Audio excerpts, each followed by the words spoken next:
welcome you to my live call here, live in my gym at my home. And for those of you that do not know me, I've been involved in network marketing for 40 years. I share a lot of what I've learned in my journey on these live calls. I sold a junk truck just to get started in this business.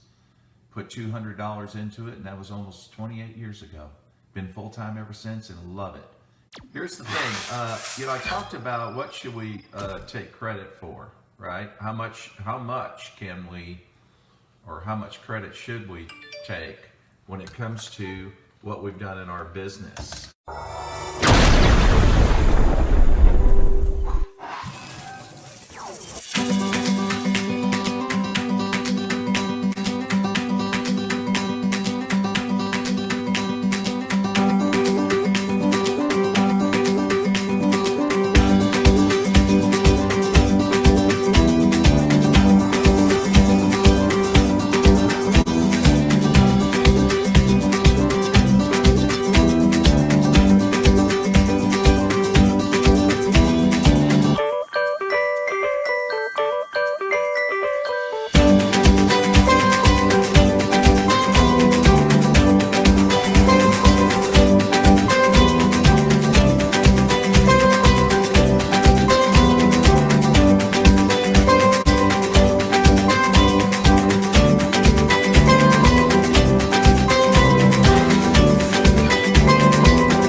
There's not, it doesn't take, it's not hard to find people out there who want to take that credit, right? Especially, that's probably your upline. You hear it all the time, right? Justin, nice to see you. Matter of fact, I don't know if you saw my post today, but I think it was this week last year, I was in London, and matter of fact, Sophie was with us. It was totally cool. She took us around. She was a great tour guide. I loved it. Thank you so much. But when we went into this one museum, and when I was younger, I bought books on different artists and sculptors, and Michelangelo was one, Bernini was another, that I was always just fascinated about how they could take a huge piece of stone and make a magnificent work of art out of it. And then all you got to do is chip the wrong direction and you've ruined the whole thing. You could have ruined something you might have spent a year on, right? I mean, I can't think of anything, Anna, nice to see you. I can't think of anything more nerve-wracking than that. But interesting, on what I posted today, I used the line, don't let the statue be buried in the stone, because that's what a lot of people do. So there's a couple analogies here that I'm always getting analogies when I travel. I'm thinking, what does it mean? What does it mean? What does it mean? And but one analogy is the potential that we all have that potential. So somebody's chipping at us, but the difference is we're in control of it. They're not. See, the rock's not in control, is it? In the case of those great, incredible sculptors, if I was a stone and I had no choice but to surrender that control, I'd rather it be Michelangelo than some guy who came out of a rock quarry.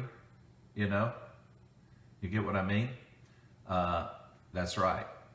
But the fact of the matter is, we do have that choice of how we're going to be chipped away. And we would hope that the people that are going to do the chipping are going to help us to find the statue buried in the stone, find the person with great potential that we all have, that we can discover that they would help us do that. And we've heard this before. Jim Rohn said, you'll be the average of the 5 people that influence you the most, right? There's your chippers. There's your chippers.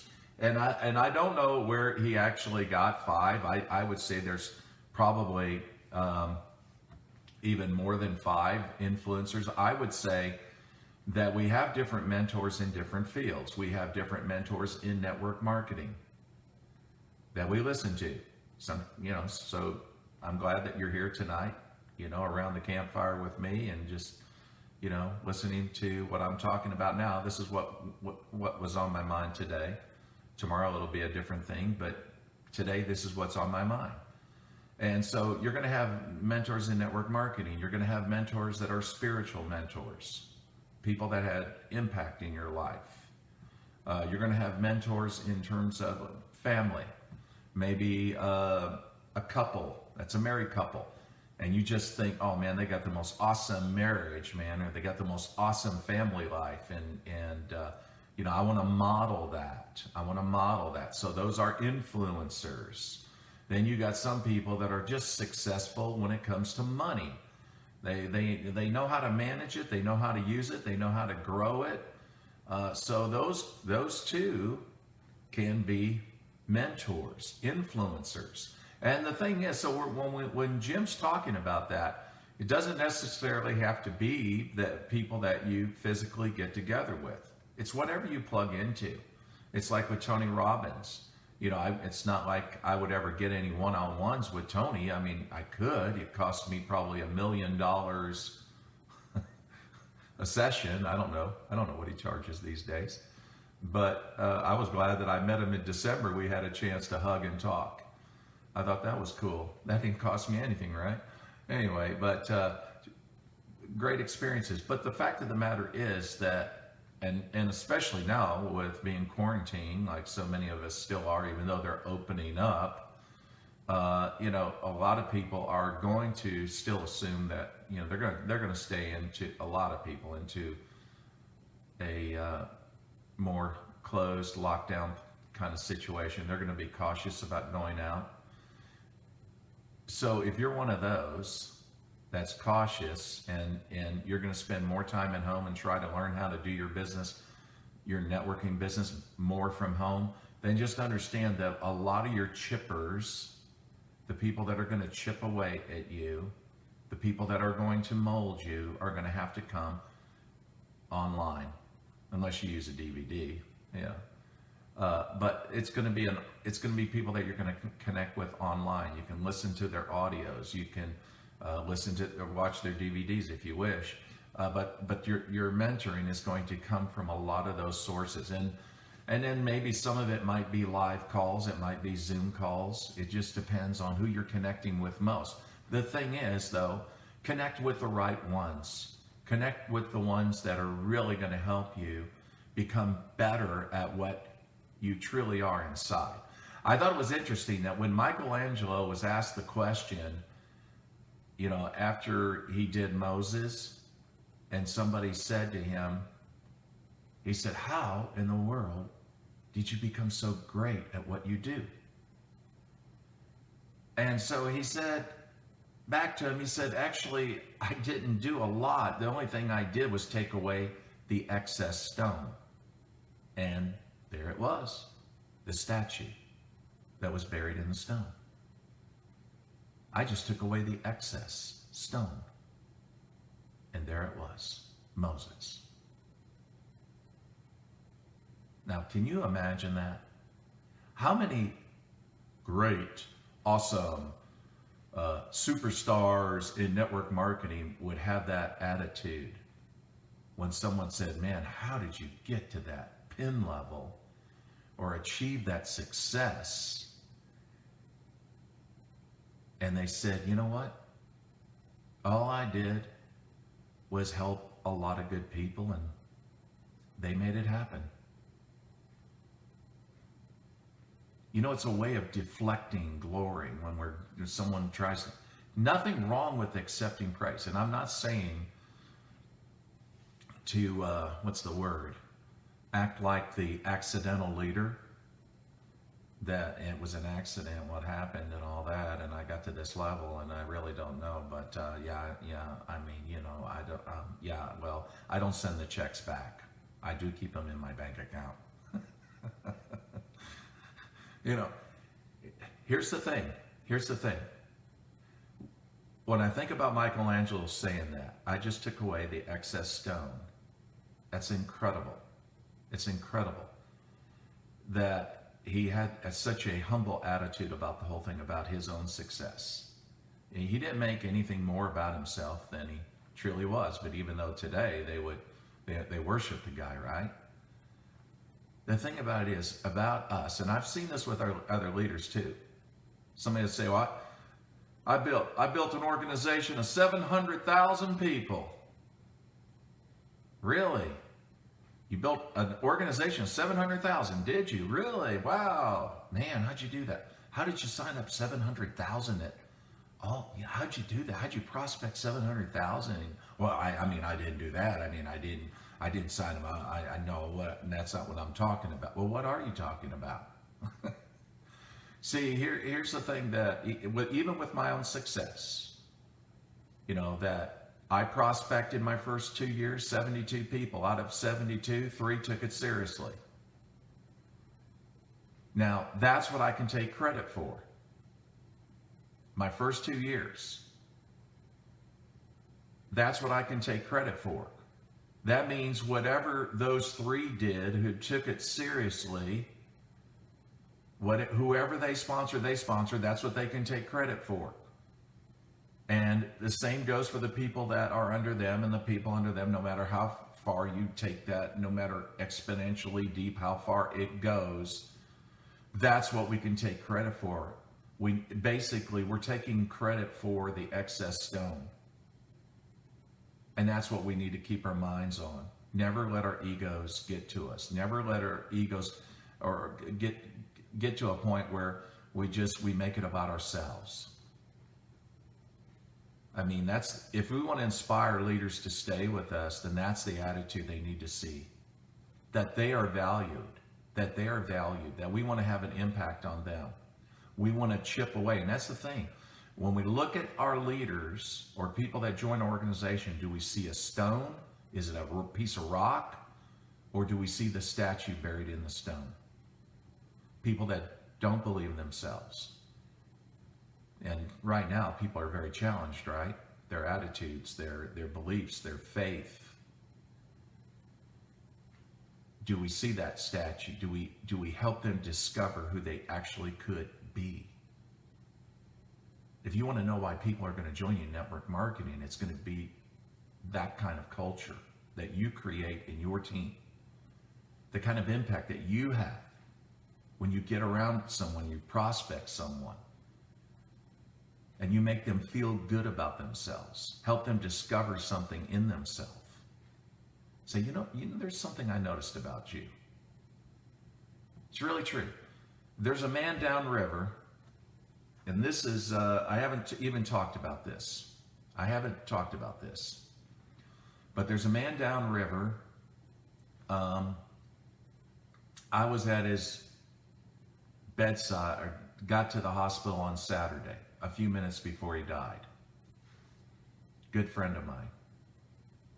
You know, and I'm going to get through this without a tear, but, you know, believe me, it's not easy, and he's my age. Couldn't believe it.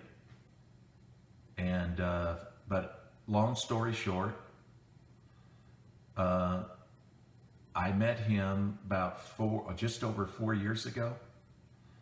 And it was at our church one day. They were visiting. Actually, they bought a house down the river. I say down the river like you should know. Believe me, it's down the river. But anyway, and I didn't know him. And so after the service was over, I looked behind me and I saw them both, and I said, "Oh, hello, how are you? And where are you from?" And they said, "Florida." And I said, and they said, "You know, you look familiar." And I said, "Well, Miami? Yeah, I don't get to Miami that much. Nope." "Yeah, but you look familiar. What do you do?" I said, "Probably nothing you have ever heard of." So I said the name of my company, and he said, "Man, what are you talking about?" You were my upline. You were my upline. And I said, oh, really? And you're not active? Oh, okay. Well, what happened? Long story short, he was just in a line of people that were bad chippers. They were not helping him discover the statue inside the stone. And, okay, I'm glad. I hope God I didn't lose you. That was my Wi-Fi. But it was all about face-to-face meeting. No education whatsoever on social media, no tools to use online, things like that. It always required meetings. And he told the top leader of that team, he said, I'm going to tell you right now, who's got time for this, to always leave your house and always be gone. And you said this business wasn't complicated. This looks nothing but complicated. You're building on sand.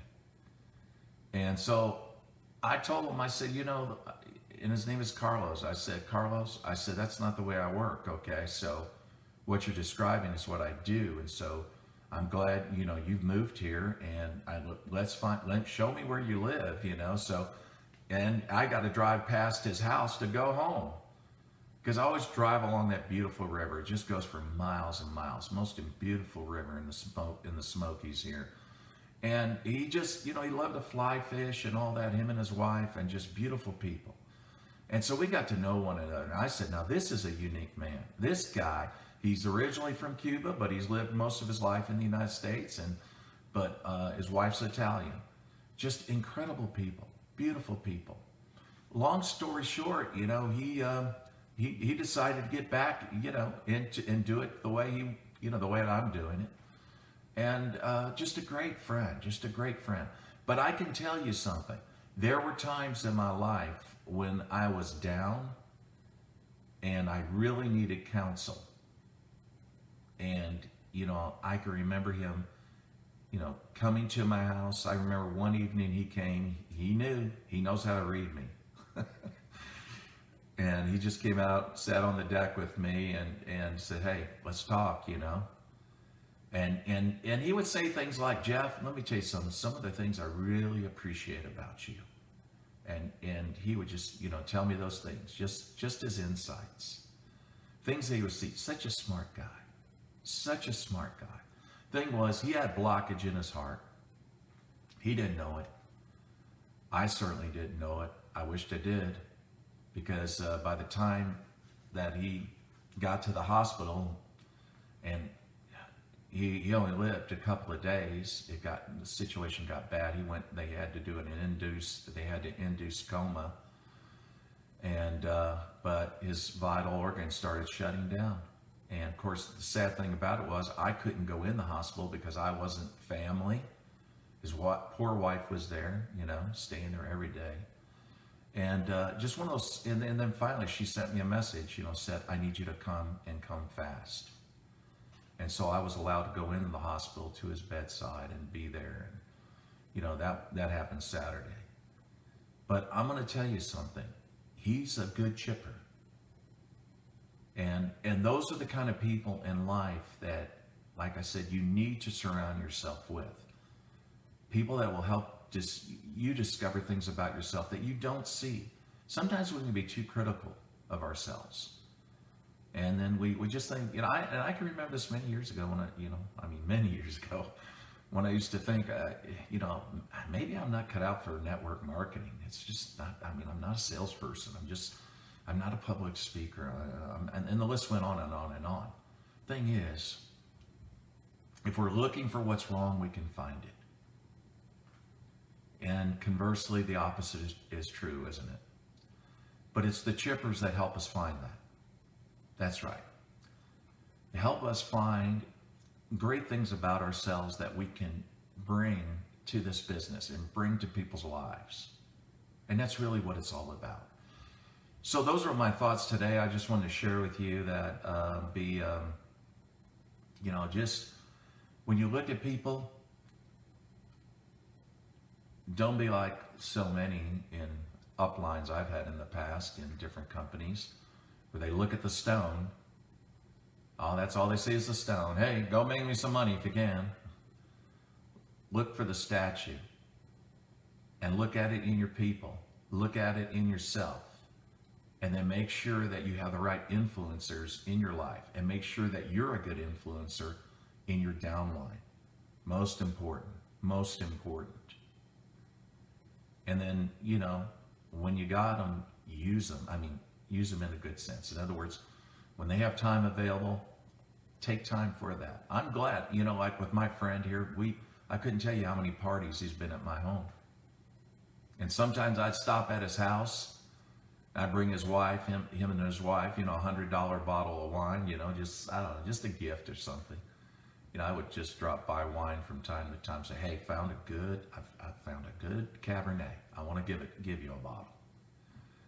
But anyway, love them while you have them, and let them influence you while they can. And find that statue, find that potential. You guys are awesome. Just don't give up on yourselves, and make sure that you have the right influencers. Well, now I'm going to let the treadmill. Thank you all of you for your comments. I see your comments, man. You're totally very kind on that. And anyway, so Friday I'll put out a post, and any questions, anything that you want some viewpoint on or coaching on, I'll be glad to do. So now I'm going to enjoy the treadmill, and I'm going to work on legs. I'm going to do legs tonight. That's my focus.